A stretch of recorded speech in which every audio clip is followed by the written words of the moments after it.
Her parents sold her because of infertility, until a lonely rancher took her in. What he did with her will shock you. The auction block. The wind blew dry through Clifton Ridge, lifting dust and carrying whispers through the market square. Clara stood still in the center of it all, her hands clenched, wrists bound in thin leather rope that chafed her skin raw. Her dress was clean but worn thin at the elbows, the kind poor women kept for Sundays or funerals. She didn't cry, not anymore.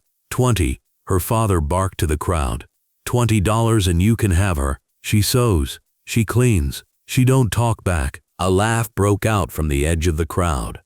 Why so cheap, Hank? She's barren, he spat. Married 3 years. Nothing. Doctor said her womb's no good.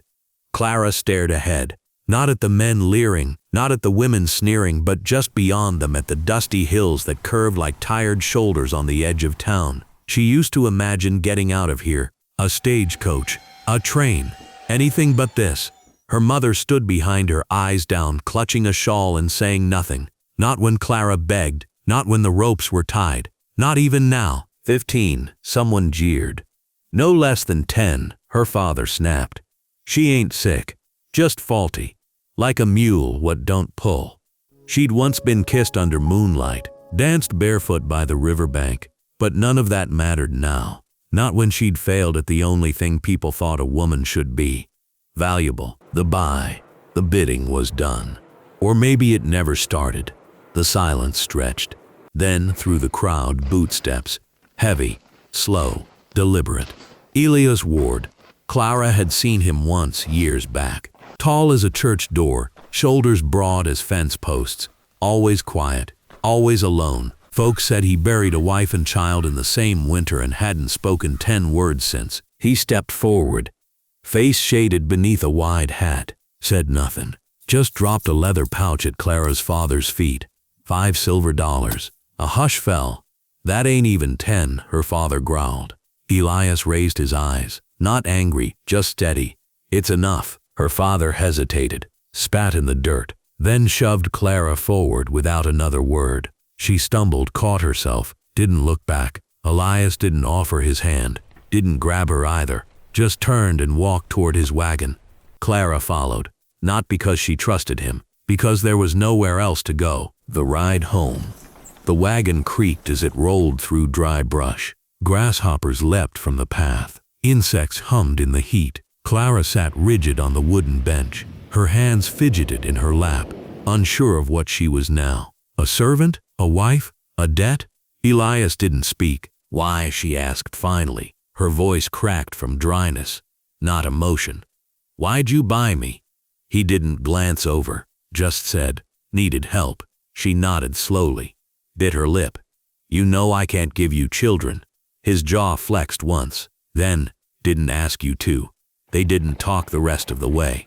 His ranch sat at the edge of nowhere, fence half fallen, windmill squeaking, a house built from split cedar and old nails, shaded by one tired cottonwood tree. A single grave rested behind the barn.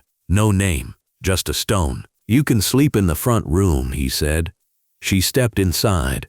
The air smelled of dust and smoke. A quilt hung crooked on the wall. There were no pictures, no mirrors. She sat on the edge of a straw mattress and stared out the window. No chains, no locks, no demands. But still, her body didn't feel like hers yet. The quiet life. The first few days passed in silence. Clara rose before sunrise and swept the porch. She boiled beans, burned bread, mended a torn shirt of his and left it folded by the hearth. Elias never said much, just grunted thanks or offered a nod. She didn't know what to do with the quiet. Back in town, silence had meant judgment, punishment, disappointment. But here it felt different, like the land itself was holding its breath. She watched him sometimes, Elias, how he moved with the horses, how he spoke to them gently but never raised his voice. She noticed his hands were rough but never careless. Once she saw him pause before stepping on a beetle crawling near the woodpile. He nudged it aside instead. At night, Clara sat on the porch and looked up at the stars. She'd forgotten how many there were when no one was shouting over them. One evening, she tried to help him with the pump. Her arms not strong enough, and the handle smacked her forearm hard. She flinched, pulled away. Elias looked over. "You hurt?" She nodded, silent. He walked inside and returned with a cloth soaked in cool water, took her arm in his hand, gently as if she were made of ash, and wrapped the bruise. His fingers lingered a moment longer than they needed to. That night, she wept into the pillow, not from pain, but because no one had treated her like she was worth bandaging in a very long time. The gossip and the ghosts. Weeks passed. Clara found rhythm and routine. Eggs before sunrise, coffee brewed strong. She learned to patch fencing and ride a slow horse without falling. But then came the trip to town. They needed salt, flour, kerosene. She walked beside him through the general store. Eyes followed her. Whispers grew louder than wind. "That the one?" Someone hissed behind a pickle barrel. "Barren girl from the east? Can't make babies, but good enough for a rancher with ghosts." Clara kept her chin up, pretended her spine was steel, but in front of the dry goods rack, her mother stood, smug and composed, as if they hadn't sold her like cattle. "Well," her mother sneered, "wearing men's boots now, are we?" Clara said nothing. "You look tired," her mother continued. "Men will do that to you when they are only after help, not love." She reached for a can of beans. "You'll be back, girl." When the loneliness sinks in, Elias appeared behind her, his shadow stretching long. "You need anything else?" he asked Clara, not even looking at the older woman. She shook her head. "No, I've got what I need." Outside, Elias handed her the reins to the wagon. "You drive," he said. She blinked. "I don't know how. You'll learn." And she did. The fire and the fever. It happened on a Wednesday. The sky had turned copper near dusk.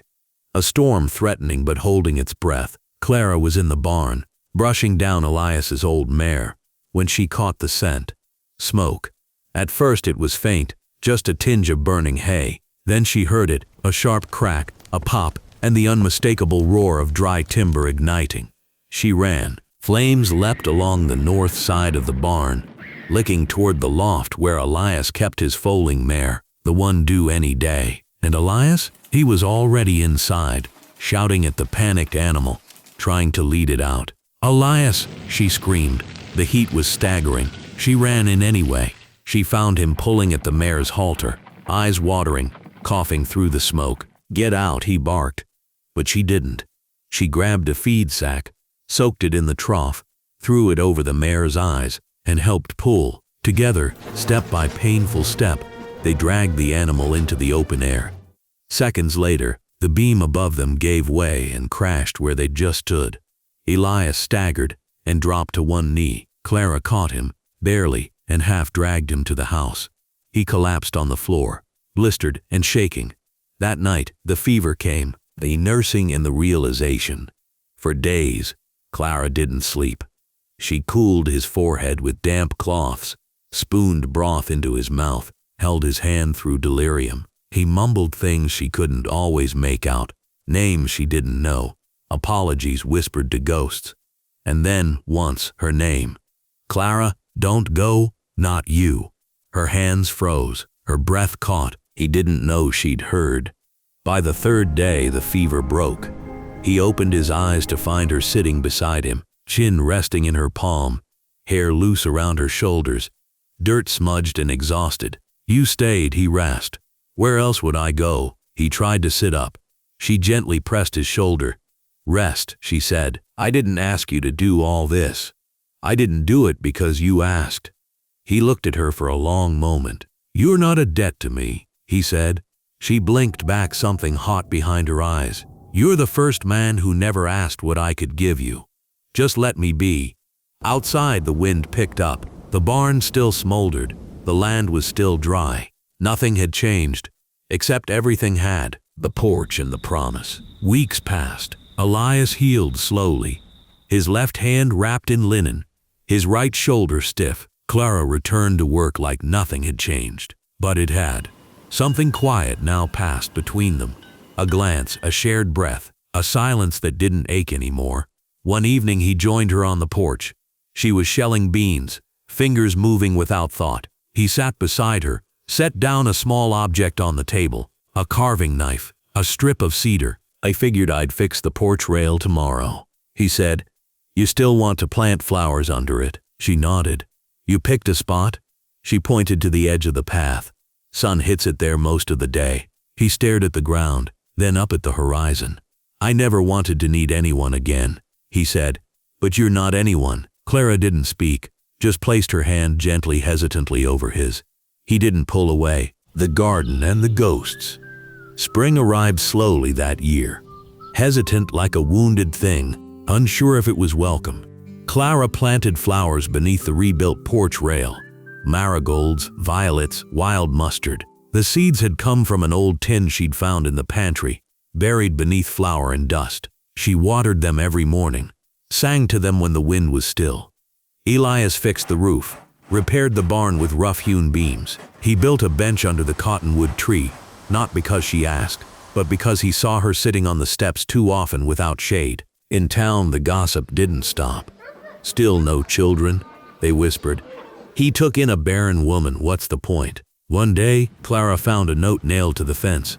God closed her womb, why'd you open your door? She didn't cry, not this time. Instead, she took the paper, folded it carefully, and used it to light the stove that night. Over stew, Elias looked at her. You okay? She met his eyes. I'm not empty, I'm full of things no one's bothered to see. He nodded once. I see him, and he did. The name she chose. Summer came. The garden bloomed. The ranch breathed again. Then one morning, a knock at the door. Clara opened it to find a boy no older than 10, freckled face, torn hat in hand. You Miss Clara? He asked. She nodded. My ma's sick. Pa's gone. Folks say you help people. Clara didn't hesitate. She packed a satchel with herbs, cloths, broth in a jar, and followed the boy down the dusty trail. She stayed 2 days, nursed the woman back to strength, and left before anyone could say thank you. But word spread. People began arriving. A twisted ankle, a crying child, a bad birth. Clara helped them all. Not because she wanted praise, because she knew what it felt like to be left behind. One afternoon, the mayor rode up and handed Elias a piece of paper, official with a gold seal. She's not licensed, the man warned. Town's full of gossip. She shouldn't be treating people. Elias stared at the paper, then tore it in half.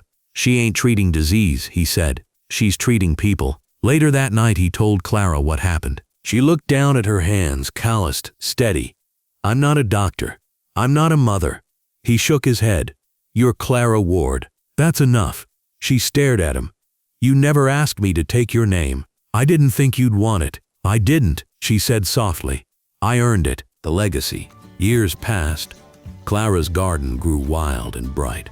Her name was whispered with respect now, not pity. Elias carved a plaque for the porch. This house stands because someone stayed. And one day a little girl, a neighbor's daughter, tugged at Clara's skirt and asked, Are you a mama? Clara paused, then knelt down and smiled. I didn't give birth to anyone, but I take care of a lot of people. The girl nodded seriously. That counts. Later that evening, Elias came in from the field, dirt-streaked and tired. He stopped in the doorway, watching Clara stir a pot of stew while humming an old tune. He smiled, quiet, content, steady. You made this place a home, he said. No, Clara replied, looking up. We did. Outside, the wind stirred the flowers, and for the first time in her life, Clara no longer felt like something broken. She was rooted. She was seen. She was chosen, not for what she could give, but for who she had become.